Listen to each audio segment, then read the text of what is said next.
तो क्या हाल है आप सभी के। उम्मीद करते हैं सब अच्छे ही होंगे, सब बढ़िया होंगे, अपने अपने घर पर मौज काट रहे होंगे। तो देखिए, जैसे कि आपको पता है कि भाई चोरियां डकैतियां भारत में अक्सर होती रहती है और दिन दहाड़े चोरियां भी आजकल बहुत ज़्यादा देखने को मिल रही है। अभी रिसेंटली यहाँ पर लुधियाना में 8.5 करोड़ रुपए की डकैती डाली गई और वो कैश वैन जो एटीएम में पैसा डालते हैं ना, उस कैश वैन को यहाँ पर लूट लिया गया गन पॉइंट पर। लेकिन इस पर जो मास्टरमाइंड थी ना, डाकू हसीना, उसको यहाँ पर सिर्फ 10 रुपए की एक फ्रूटी की वजह से पकड़ लिया गया। और ये चीज़ जीती जागती सैंपल है कि भाई किसी एक छोटी सी चीज़ से भी यहाँ पर बड़े से बड़ा अपराध पकड़ा जाता है। आज इसके बारे में पूरी डिटेल के साथ बात करते हैं। डाकू हसीना कौन है, कैसे ये लुधियाना की जो मनी हाइस्ट है वो हुई 8.5 करोड़ रुपए की, और किस तरह से यहाँ पर ये सिर्फ एक 10 रुपए की फ्रूटी से पकड़ा गया। आज इसके बारे में पूरी डिटेल के साथ बात करते हैं। लेकिन उससे पहले अगर आप चैनल पर नए होना तो चैनल को सब्सक्राइब जरूर कर देना।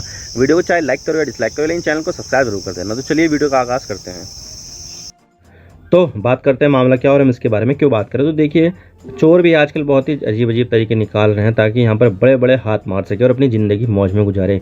कभी कभी ये सक्सेस भी हो जाते हैं, लेकिन अक्सर ये पकड़े जाते हैं, और कभी कभी ये ऐसी कहानी बन जाती है जिन पर वेब सीरीज़ या मूवी भी बन जाती है। और रिसेंटली एक ऐसा ही मामला सामने आया है लुधियाना से, जहाँ से 8.5 करोड़ रुपए की डकैती डाली गई और उस डकैती डालने वाले लोगों को सिर्फ 10 रुपए की फ्रूटी के जरिए पकड़ लिया गया, जिससे ये पूरा मामला ही थ्रिलर बन गया। और हो सकता है कि आने वाले समय में इस पूरे मामले को लेकर एक मूवी भी बन जाए। आप देख सकते हैं कि इंडिया टुडे का आर्टिकल है, Daku Haseena on pilgrimage to Hemkund Sahib after 8.5 crore rupees heist, rupees 10 drink land her in cop net. यानी कि यहाँ पर 10 रुपए की एक ड्रिंक से जो डाकू हसीना है उसको यहाँ पर पकड़ लिया गया। उसने यहाँ पर 8.5 करोड़ रुपए की डकैती डाली थी भाई। और इसी तरह से यहाँ पर भी हिंदुस्तान टाइम्स का आर्टिकल है 19 जून का, ₹8.49 करोड़ हाइस्ट किंग पिन डाकू हसीना। यानी कि यहाँ पर 8.5 करोड़ रुपए की जो डकैती डाली गई थी उसकी जो मास्टरमाइंड है डाकू हसीना, उसको यहाँ पर पकड़ लिया गया। हस्बैंड को भी पकड़ लिया गया thanks to a Frooti packet. तो यहाँ पर फ्रूटी पैकेट को थैंक्स बोला जा रहा है। और इसी तरह से यहाँ पर मनी कंट्रोल का भी आर्टिकल है। बहुत सारे यहाँ पर जो मीडिया हाउस है उसने यहाँ पर कवर किया है। Daku Haseena wanted for 8.5 crore heist arrested thanks rupees 10 rupees Frooti. तो यहाँ पर 10 रुपए की फ्रूटी की वजह से यहाँ पर जो 8.5 करोड़ रुपए की डकैती डालने वाले डाकू हसीना है उसको यहाँ पर पकड़ लिया गया हेमकुंड साहिब जो उत्तराखंड में है वहाँ पर। और ये है वो महिला जिसके बारे में बताया जा रहा है कि इस पूरे मामले की मास्टरमाइंड है, और इसका नाम है मनदीप कौर, जिसे डाकू हसीना भी कहा जा रहा है। और इसके जो बराबर में है वो जसविंदर सिंह, जो पूरी तरह से डकैती में शामिल है। लेकिन हम ये जानने से पहले डकैती जान लेते हैं कि पहले डकैती कैसी हुई और किस तरह अंजाम दी गई। तो देखिए, आपने ऐसी गाड़ियाँ अक्सर ही देखी होगी। दरअसल ये गाड़ियों के ज़रिए एटीएम में भरने के लिए कैश लेकर जाया जाता है, और ये गाड़ियाँ काफ़ी ज़्यादा सिक्योर मानी जाती है। लेकिन लुधियाना में ऐसी एक सीएमएस गाड़ी यानी कि कैश मैनेजमेंट सिस्टम वाली गाड़ी को दिन दहाड़े लूट लिया गया और 8.5 करोड़ रुपए लूट लिए गए। दरअसल हुआ ये था कि इस पूरे मामले में सीएमएस कंपनी के एम्प्लॉई मनजिंदर मनी का बड़ा हाथ था। वो यहाँ पर डकैती में मिला हुआ था और ये भी मास्टरमाइंड था। ये पिछले 4 सालों से सीएमएस कंपनी में काम करता था। तो इस बंदे को पता था कि कंपनी यहाँ पर कैसे काम करती है और कैश को कैसे रखा जाता है, और कहाँ कहाँ पर कंपनी के लूज पॉइंट और कहाँ कहाँ पर सिक्योरिटी कमज़ोर है। तो मनजिंदर मनी कैश वैन और कंपनी के बारे में सारी चीज़ें जानता था। तो अब इसने यहाँ पर डकैती की योजना बनाई और साथ में मनदीप कौर को, जो डाकू हसीना है, उसको भी ले लिया और उसके पति जसविंदर सिंह को भी ले लिया, प्लान में शामिल कर लिया। और मनजिंदर मनी इसी कंपनी में काम करता था। तो लूटने वाले भी यही थे और प्लान भी ऐसा बनाया कि जैसे ये प्रोफेशनल डकैत हो, क्योंकि यहाँ पर मनजिंदर को ये पता था कि सैटरडे और संडे के दिन यहाँ पर कोई कैश नहीं डाला जाएगा, लेकिन फ्राइडे के दिन कैश डाला जाएगा। फ्राइडे के दिन बहुत ज़्यादा कैश डाला जाएगा, 3 दिन का एक साथ ही डाला जाएगा। तो उन्होंने यहाँ पर कैश लूटने के लिए 9 जून फ्राइडे का दिन चुना, और अपने फ़ोन को भी उन लोगों ने बिल्कुल भी इस्तेमाल नहीं किया ताकि ट्रेस ना किया जा सके। यानी कि ये ऑपरेशन पूरी तरह से प्रोफेशनल डाकू की तरह अंजाम दिया गया था। और 9 जून का दिन आया और यहाँ पर मॉड्यूल में ये सब किया गया था।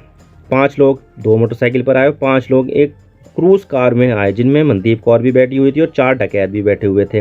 तो यहाँ पर सीएमएस की गाड़ी लुधियाना के राजगुरु नगर में किसी एटीएम में पैसे डालने जा रही थी। उसको मैनेजर मनी ही चला रहा था, जो उस कंपनी में काम करता था। तब ये सब लोग आए और गन पॉइंट पर पूरी गाड़ी ही लूट ली, और ये लूट का पैसा 8.5 करोड़ रुपये था।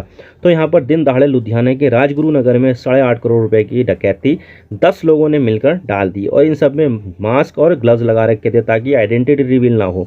लेकिन सवाल यह आता है कि इन डकैतों ने मास्क और ग्लव्स लगा रखे थे, जिससे इनकी पहचान मुश्किल थी। मोबाइल का इन्होंने इस्तेमाल कोई नहीं किया था, तो इन्हें कैसे पकड़ा गया।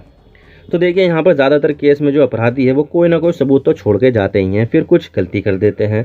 और इस मामले में भी 2 गलतियाँ हुई हैं। पहली गलती हुई है डाकू हसीना मनदीप कौर के भाई ने, उसने की है यहाँ पर। उसने यहाँ पर 500 रुपये की गड्डी, नोटों की गड्डी कार के डैशबोर्ड पर रखी थी और उसकी रील बना के, जो शॉर्ट वीडियो होती है उसकी शॉर्ट वीडियो बनाकर इंस्टाग्राम पर पोस्ट कर दी, जिससे यहाँ पर पुलिस को शक हुआ। पुलिस ने भी देखी है, पुलिस को शक हुआ कि भाई इतनी डकैती डली है और उसके बाद यहाँ पर ये बंदा 500 के नोटों की गड्डी भी दिखा रहा है। तो लुधियाना पुलिस ने इसे पकड़ लिया कि भाई मामला क्या है, कहाँ से आया तेरे पास पैसे।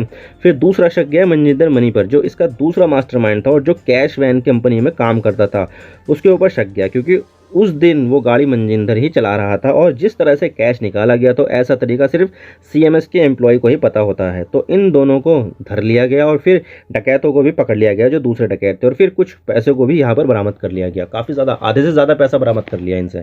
और यहीं से पुलिस को डाकू हसीना और इसके पति के बारे में जानकारी मिली और यहाँ पर यह पता चला कि डकैती सफल होने पर वो डाकू हसीना अपने पति के साथ उत्तराखंड के अलग अलग धार्मिक स्थल जैसे कि हरिद्वार, केदारनाथ और सिखों की एक धार्मिक स्थल हेमकुंड साहब भी दर्शन करने जाने वाले हैं, ताकि वो भगवान का शुक्रिया अदा कर सके कि उन्होंने एक सफल डकैती डाली है।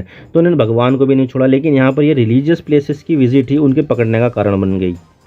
तो इनकी यहाँ पर आइडेंटिफिकेशन तो हो गई, लेकिन यहाँ पर पुलिस ने इन्हें अरेस्ट नहीं किया था, बल्कि इन्हें लगातार चेस किया गया कि यहाँ पर इन्हें ये सारी चीज़ें करने दो, सही मौका आने पर हम इन्हें पकड़ लेंगे। और यहाँ पर ये बात भी सामने निकल कर आई कि ये दोनों लोग यहाँ पर नेपाल भागने की जुगाड़ में थे। तो अगर ये नेपाल भाग जाते तो बहुत ज़्यादा दिक्कत आ जाती, तो इसलिए यहाँ पर इन्हें पकड़ना बेहद ज़रूरी था। तो इन्हें पकड़ने के लिए पूरा मैन हंट किया गया और जाल बिठाया गया और इस पूरे ऑपरेशन का नाम दिया गया let's catch the queen bee. यानी कि जिस तरह एक मधुमक्खी के छत्ते में पूरे छत्ते की लीडर एक क्वीन बी यानी कि रानी मधुमक्खी होती है, ठीक इसी तरह से यहाँ पर इस पूरी डकैती के पीछे मनदीप कौर यानी कि डाकू हसीना थी।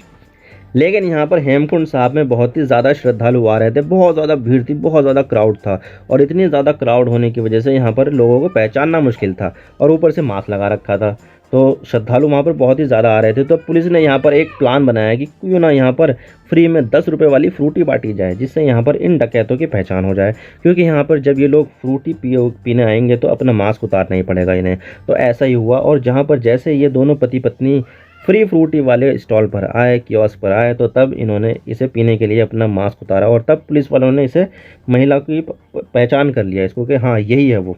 लेकिन इन्हें अरेस्ट नहीं किया गया। पुलिस वालों ने सबसे पहले इन्हें पूरी भीड़ में आइडेंटिफाई किया और इन्हें जाने दिया कि पहले स्टे कर लेते हैं, इनको प्रे करने देते हैं और फिर उसके बाद जब ये प्रे करके बाहर निकलेंगे तो तब इन्हें अरेस्ट कर लिया जाएगा। तो ये रहे वो पी रही है फ्रूटी यहाँ पर, जी देख सकते हैं, आपके मास्क उतार लिया इन्होंने, फ्रूटी पी रही हैं। अब ये फ्रूटी ले रखी है हाथ में इन्होंने, तो फ्रूटी पीने के लिए इन्होंने मास्क उतारा, तो तभी इनकी पहचान हो गई कि भाई यही है डाकू हसीना। तो इन्होंने ही यह सारा कांड किया है। और गिरफ्तार होने के बाद में कुछ इस तरह से ले जा रहा था, मैं इसकी वीडियो भी दिखा देता हूँ। ध्यान पीछे परे कर सारे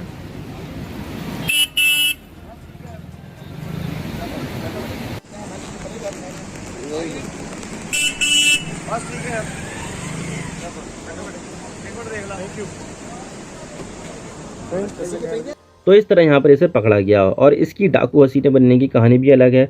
इसने कई सारे कामों में अपने हाथ आजमाए, जैसे कि पहले ये इंश्योरेंस कंपनी के एजेंट के तौर पर भी काम कर चुकी है और इसके अलावा ये एक वकील की असिस्टेंट भी रह चुकी है। इसने 2 शादियाँ की हैं, जिसमें जो पहली शादी थी वो 2018 में हुई थी, लेकिन बाद में तलाक हो गया था। और अभी जो पति हैं उसके साथ इसी साल फरवरी में शादी हुई थी, लेकिन इसे अमीर बनने की बहुत ज़्यादा चाहत थी और जल्द से जल्द अमीर बनना चाहती थी। इसके ऊपर थोड़ा लोन भी था, तो उसके लिए इसने बड़े बड़े हाथ मारना शुरू कर दिया और अब ये उसका ही नतीजा है। ये है पूरा मामला। इस तरह से यहाँ पर जो 10 रुपये की जो फ्रूटी ड्रिंक है उसकी वजह से जो डाकू हसीना है वो पकड़ी गई है। आई होप आपको सारी बातें समझ में आ गई होगी और वीडियो थोड़ा सा भी पसंद आए तो लाइक कर देना, वरना डिसलाइक कर देना, लेकिन चैनल को सब्सक्राइब जरूर कर देना। आपके एक सब्सक्रिप्शन से हमें आगे कंटेंट बनाने की मोटिवेशन मिलती है। Thank you for watching. I really appreciate you precious time. God bless you all. Now signing off.